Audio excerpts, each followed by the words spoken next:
What's good, YouTube? Gunner here, and welcome to the channel. So before we get started, make sure you guys like, comment, and subscribe. Hit the notification bell so that way you know when I drop a new video. Alright, so as you can see, we hit King of Games in Season 1 of Rush Duel. We're going to go over the deck list and basically kind of how everything went for me. As you can see on screen, we hit the King of Games right up here. And then as you scroll down, you can actually see that we did hit the 5 games in a row to hit King of Games. Obviously, you can see. And also, you can see on the lower third there, I posted right there the King of Games screenshot. And then if you guys want to follow me, there's my QR code. So you can take a screenshot of that, or you can type in the number and add me as a friend on Yu-Gi-Oh! Duel Links. So yeah, basically, I'm gonna show you the deck list right now. Alright, so welcome to the deck list. To be honest, majority of this season, I pretty much played most of my matches only going through the box one time. The only thing that I would do really would be do the 99-cent deals or like the 199 deals. To go through the box. I still haven't even went through the box 3 times. As you can see, we finally got our second copy of Multi-Strike Dragon, but for majority of my run, I was only running with just one, right? So that's why I would actually run 2 copies of Phoenix, because if you only have one Multi-Strike Dragon, running more copies of Phoenix Dragon is gonna save you. And sometimes it's nice to just hold on to one of your Phoenix Dragons to be able to have follow-up for the next turn. So, you know, there definitely is a little bit of brain power that needs to go into Rush Duel. I know a lot of people say that Rush Duel is very just like Caveman Yu-Gi-Oh! Very much like, you know, it takes no brain cells, just attack and win the game. It's not like that at all, especially once you start to get into the higher ranks. Once you start hitting like gold and above, basically King of Games after that, you definitely have to either decide whether or not you know, a turn is worth not even attacking. Maybe you have gas in your hand, but you want to just take it slow and just put everything in defense position. So there's definitely some thought process when it comes to playing in the higher tiers of ranked. When it's the lower tiers, sure, you can just like spam out whatever and attack. But I think most people that play Rush Duel, to be honest, are people that play Duel Links, or people that are semi-competitive or just full-blown competitive. But for the most part, I really think that it's not, you know, just a brainless game. I definitely think once you start to hit the higher tiers, you're going to have to start using some brain power. You're going to have to start learning your hourglasses. And if anybody doesn't know what the hourglass is, you know, let me know in the comment section down below. Maybe I'll make a video about trying to learn how to play with and around the hourglass, because that basically gives you so much information. When I first started playing Duel Links, you know, many years ago, honestly, I didn't even know anything about the hourglass at all until I decided to start taking the game more serious. I started watching more YouTube videos, and they pointed out the hourglass, and I was like, wait, what? So basically, the hourglass just shows us more information. If it's not always going to tell you exactly what your opponent has, but it'll definitely show you what kind of card is in their hand or is on the field, right? So if you decide to, if your opponent has a back row and it doesn't trigger at all, but when you go to battle phase and you declare an attack and then you see the hourglass highlight, that tells you that that card is a battle trap, right? And then that'll dwindle down to, you know, 4, 5, 6 options of what it could be, you know. So then it'll help you play around it, it'll help you play through it, you know, whatever the case may be. But yeah, anyway, let me know in the comment section down below if you guys want a video like that, or a more, yeah. So anyway, let's get into the deck list here. I know you guys have been waiting for the deck list. Okay, so basically we played Luke. We played pretty much, basically, this is the only deck I played from the start of Ranked to King of Games. Pure Dragons, that's it. I didn't mess with any other, I didn't mess with Drago, Dragocaster. I didn't mess with Psychic. I didn't mess with the mill deck that makes your noodle card a whole bunch of attack. I didn't mess with any of that. I know how to play against those. I kind of know what they're trying to go for. So you can obviously learn how to play a deck without actually physically playing the cards. You can, for sure.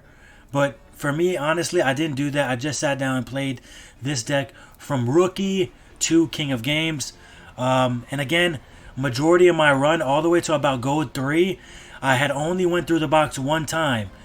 For some reason, it took me forever to pull my second multi-strike dragon. So I'm really happy about that. But it for sure goes to show that you don't need to fully go through a box to hit King of Games. Sometimes it's going to take luck. Sometimes it's going to take you having to outsmart your opponent and knowing when to attack and when not to attack. But here we go. Let's go through it. We were playing Dragonic Resonance. Basically, I'll have it on screen right now so you'll be able to read it. But basically what the card does, what the effect does is when you have a Earth monster of 2300 attack or more, or 1300 or more defense, the skill triggers and you're able to give your Earth monsters a boost of 500 attack, and its level increases by 400. That's actually really, really important, especially for when you're using either a Triad Drago or you're using a Dragonic Slayer. So let's get into it. Here I'm playing 2 copies of Dragonic Slayer. I've seen other people play 0 of Dragonic Slayer. I've seen people play 1. For me, I was really happy I was able to pull my second one just because it really, really helped me throughout the grind of ranked, and being able to pop back row is extremely important, especially when you play a pure deck. So if you're playing pure dragons, pure spellcasters, pure psychic, whatever. Being able to hit back row, especially for the battle phase, is extremely important. Because right now, the only really relevant trap card that's going to really hurt us, especially playing pure, is Phantom Bind. So that card can be super dangerous against us. And honestly, playing this deck, you play a lot of mirror matches. You're constantly playing mirror matches, so you always have to be worried about Phantom Bind. So that's why it's super key to use Dragonic Slayer. Sometimes he can be a pain to get out, but sometimes it just works perfectly. Now, Dragonic Slayer, let's kind of go through Dragonic Slayer.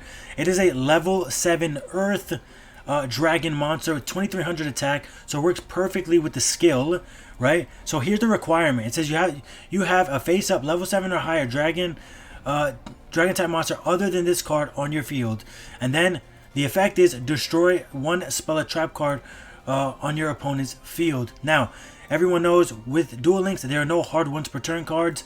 So if you're able to get out 2 Dragonic Slayers on the field at the same time, because the requirement is other than this card, right? This is only considered 1. If you have 2 copies, they say the same thing for the other one, right? Other than this card. So you're able to pop 2 back row while having 2 Dragonic Slayers on the field. That's super important. It's not super necessary, but when you're able to do it and you can see the line, so that way you're able to do it, if you kind of know what your opponent might be on, or you're just scared of the back row, go for that line and just take those cards out, okay? So really, really powerful card.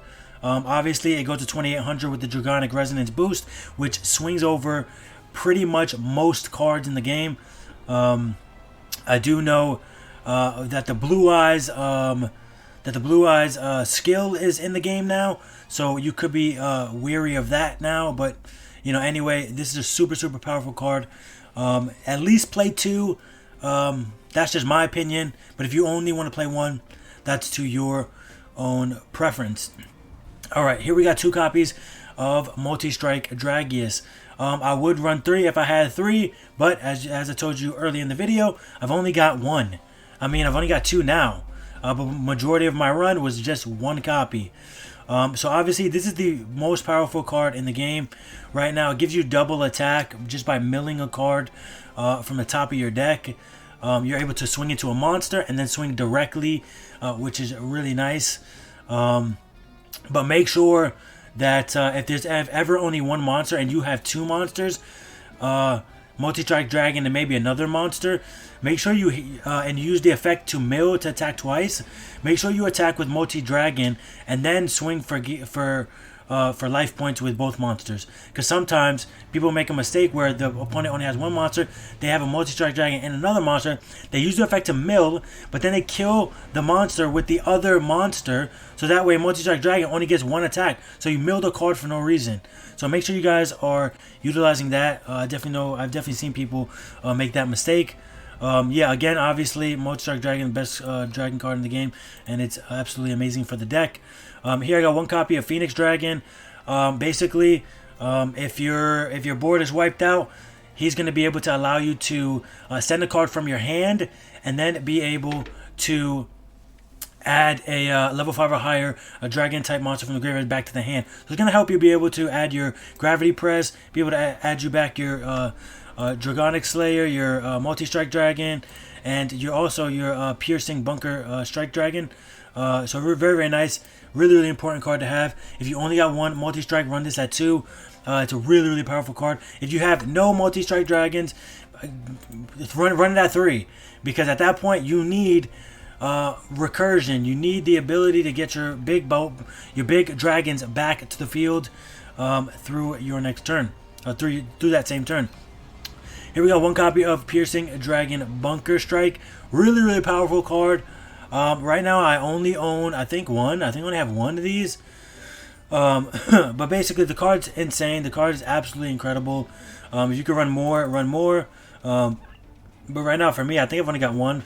I gotta go searching around and try to find more. Oh, sorry, no, I have two. But whatever. And this whole time I've just been playing one. As soon as it came out, I grabbed the one and just pretty much been going since then. But yeah, I'm definitely going to add a second one in there. So yeah, here we go. Basically what it does is you send the top card of your deck to the graveyard. During the turn you normal summon this card. Then the effect is draw cards equal to the number of monsters on your opponent's field.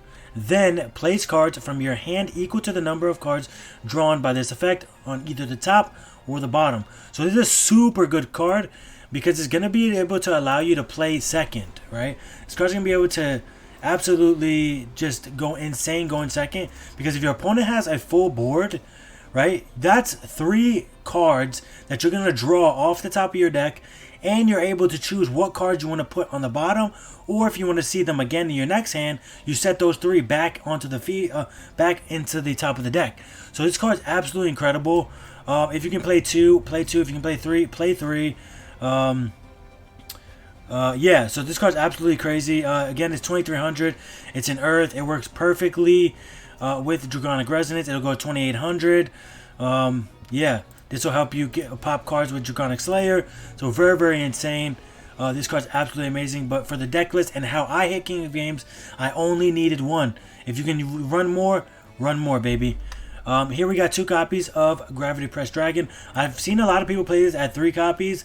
For me, I've never felt like I really needed 3. 2 felt pretty good to me.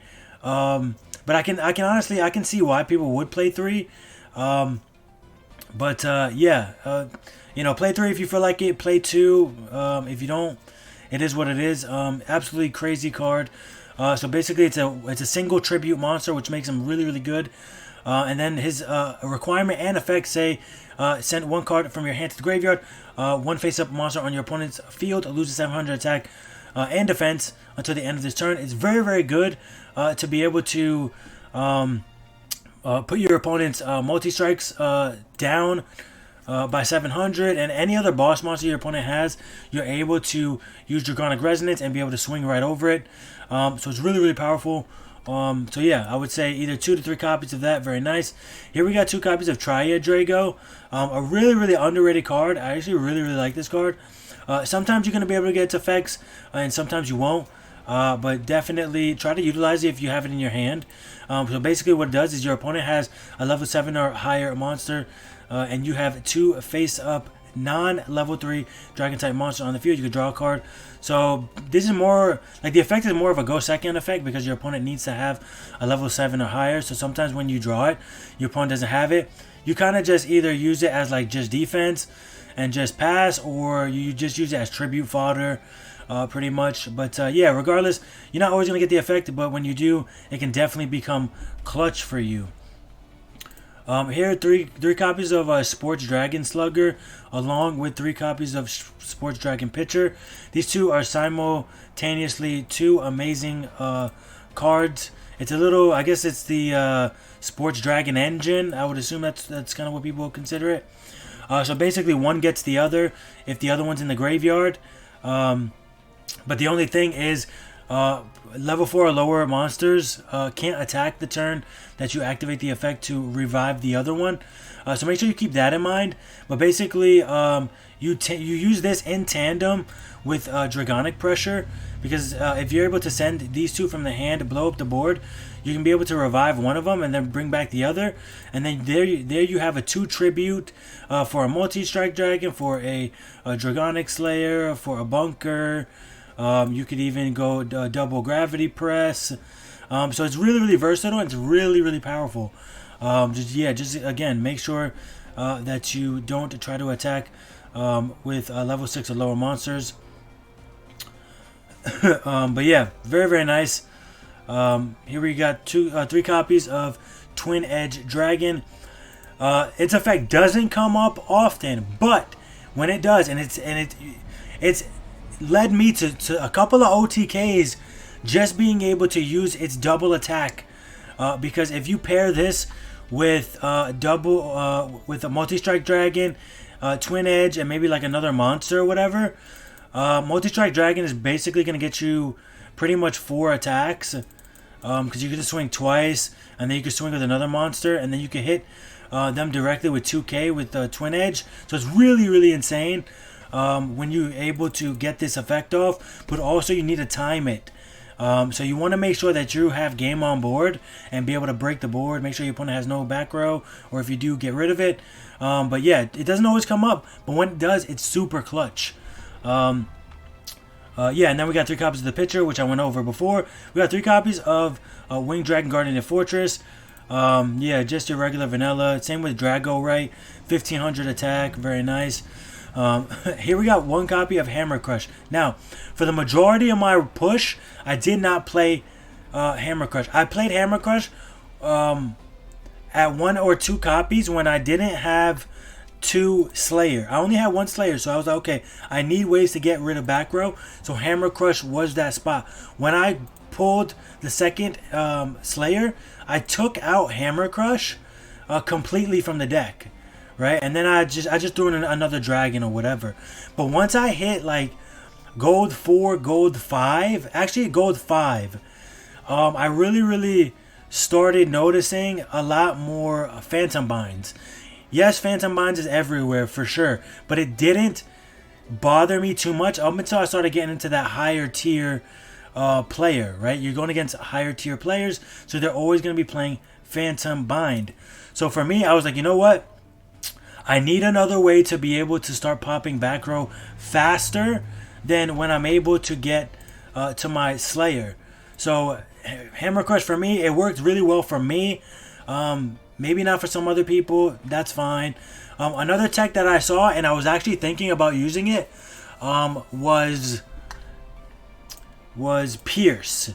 I'm going to pull up Pierce real quick for you guys so you guys can see. Alright, so here's Pierce. Alright, so here's Pierce. The card basically is going to be able to allow you to choose a face-up monster on your field, and then if it attacks the defense position monster on the field, you're going to get the damage through inflicting battle damage through it. So really powerful.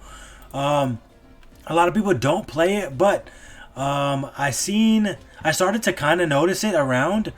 So I started thinking about, you know what? Sometimes going second and the people just going to pass with just 3 monsters on the field in defense position, you could totally take advantage by using Pierce into one of your big monsters like Multi-Strike Dragon or even like a Dragonic Slayer. That way you're able to just get more damage, or even honestly, you could even kill them. So really insane. This could definitely be thrown into the deck. I got the prismatic version through the free pack that you open up when you first open Rush Duels. So pretty cool. But yeah, back to the list. I played one of the Camera Crush. Again, I just went over it. Really, really good card for me. Here we got 2 copies of Dragonic Pressure. I've seen some people play this at 3. I've seen some people play it at 1 or 2 like myself. But for me, I didn't want to sit here and brick on the card. So for me, that's the reason I played it at 2, because I want to see it, but I don't always want to see it. Right? And the card is a straight up, it's a dark hole, destroys all your monsters, but then it actually gives you the ability to special summon level 4 lower dragon monster from the graveyard, and then that's where you tie in your slugger and your pitcher for more advantage that way. So it's really, really good card. It's a blowout card. It helps you win games consistently. You just got to understand when to use it, because sometimes you have it in your hand. You just have to calculate whether or not it's worth it or not. There were times where I was going through my rank matches. There were times that I had a chance to wipe the board, but I chose not to, and it ended up leading me to killing them the next turn. So anyway, the card's absolutely insane. There's no reason not to ever not play this card. I've seen a couple of lists where they weren't even playing it at all. Insane to me. I don't know why or how. What's the reason? But for me, this card's absolutely incredible. It's a game winner. It's a blowout. It's insane. Play at least 2 copies of this. Just play the card. It's insane. And then lastly, we have Phantom Bind. I was testing it at 3 for a little while. But when you're in the higher tiers, yes, you play a lot of mirror matches, but also you play a lot of decks that play other types. You got Dragocaster. You got people that throw in dragons with the psychics, with the fairies, whatever, anything else. Sometimes Phantom Bind is not the best card, but that being said, you want to at least have it at 2 copies for sure, because majority of the time you're gonna use. So all right, so let's go over what the card does. The requirement is an opponent's monster declares an attack. Right, simple. It's a battle trap. Right. The effect says the attacking monster loses attack to, in parentheses, the number of monsters with the same type in your opponent's graveyard times 100 until the end of the turn. Now, that's super powerful. Why? Because if you're playing against a pure deck, whether it's the mirror match, whether it's pure spellcaster, whether it's pure psychic, whatever, this card is easily going to drop down your opponent's boss monster to hopefully either 1, save you, or 2, kill the monster, and then that way in your following turn you're able to beat them. This card's absolutely incredible. You want to run 2 copies of this, at least 3 if you really, really want to always see it. And yeah, so basically that is the deck profile of the King of Games run on Season 1 of Rush Duels. I want to thank you guys so much for going through the deck profile with me. I know it's a little bit longer, but yeah, I really, really am excited for Season 2 of Rush Duel. Hopefully we get some more content throughout Rush Duels to be able to keep the game nice and fresh and alive.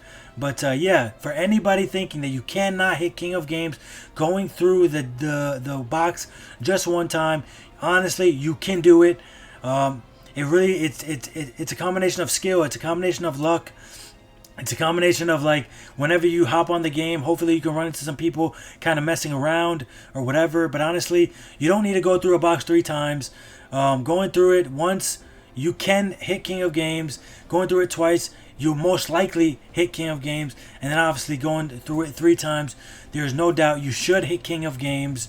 But yeah, anyway, again, thank you guys so much for watching. Make sure you guys hit the like, comment, and subscribe button. Make sure you guys follow me on all socials. You can see that's been popping down on the lower third this whole video. Make sure you guys add me as a friend. If you can't, hit me up on Twitter or the Discord and let me know, so that way I can add you as a friend on Duel Links, and maybe we can get some Rush Duel matches in. Alright guys, thank you guys so much. Later.